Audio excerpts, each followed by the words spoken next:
Hey, what's up guys? Welcome back to another video. We're going to be going over how to build her, all the good stuff, what souls to use on her. So, without further ado, hope you guys enjoy.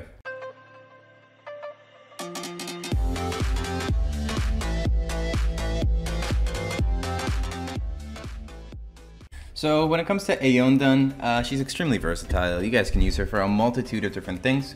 But first things first, let's go over the souls. Okay, I'll go over each soul and what you would want to use it for. You can use Scarlet if you want her just to absorb as many souls as possible from the enemy team.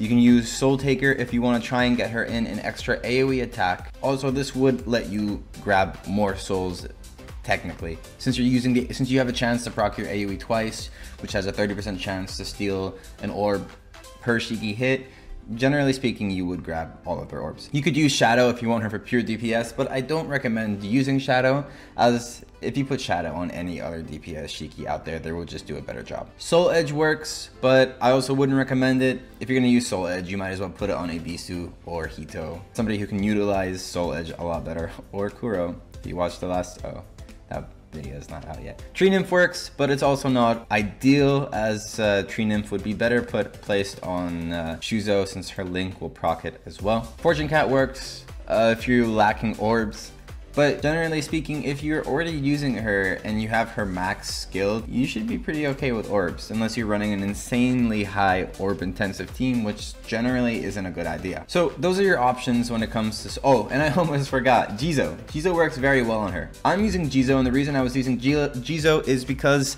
last kind of like meta-ish thing was double pull and teams that went first, kind of like cleave teams, and Jizo against cleave teams really make it hard to kill her.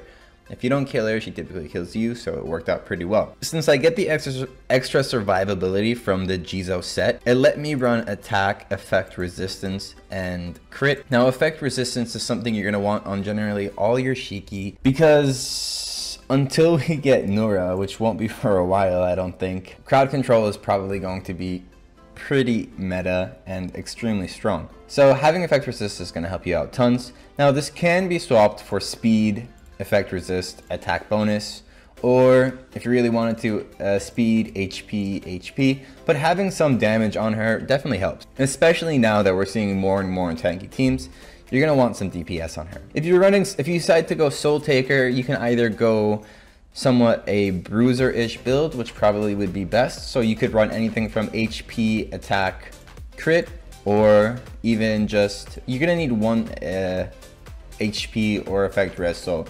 So you can do like effect res, HP, sorry, attack, effect res, no, HP, effect res, and attack. For your substats, you're going to want speed. So anything that has any sort of decent speed will definitely help her get the turns in she needs. So let's take a look at why she's so strong and what makes her such a great Shiki to put on your team for PvP. So all of her skills in general have a chance to steal orbs from the enemies.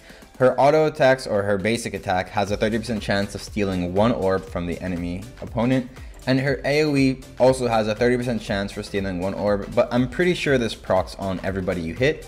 So it's a 30% chance into 5 Shiki, which generally is pretty good odds. Now, her passive is what really makes her awesome to have on your team. So, at the start of her turn, she has a 10% chance of lighting her lantern for the ally for 1 turn.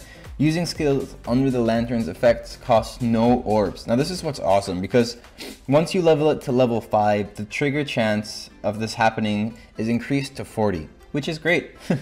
The amount of times this procs for me on my team is insane. If you're just curious about it, I have another video coming up. You'll see how many times this actually procs on my team. I don't use Zash whatsoever. She supplies me with orbs, all the orbs I need. It's quite nice. You are going to want to grade 6 her. She needs the base stats to be able to run effect hit or effect res slot 4. And you are going to want to max her passive. If you don't have her for other 2 skills maxed, it's not the biggest of deals, but lantern support needs to be maxed. So what scenarios are you going to want to run Jizo in is going to be entirely up to your discretion. What souls you want to use on her is going to be entirely up to your discretion as well. Two souls I can definitely recommend using on her would be Soul Taker and Jizo. I think those two are extremely strong on her. I would like to switch to Soul Taker from Jizo if I can afford not dying on her. So for example, if you had Ren, you could easily run Ren Sea Spirit into Soul Taker AO, and that would be a awesome combo. If I had Ren, who I don't, because he hates me. And I love him, but he won't come home. Anyways, you guys, I hope this video was helpful. Hopefully you guys got an idea of what you can use to build this awesome SSR. As always, wishing you guys a great day, and I'll see you in game.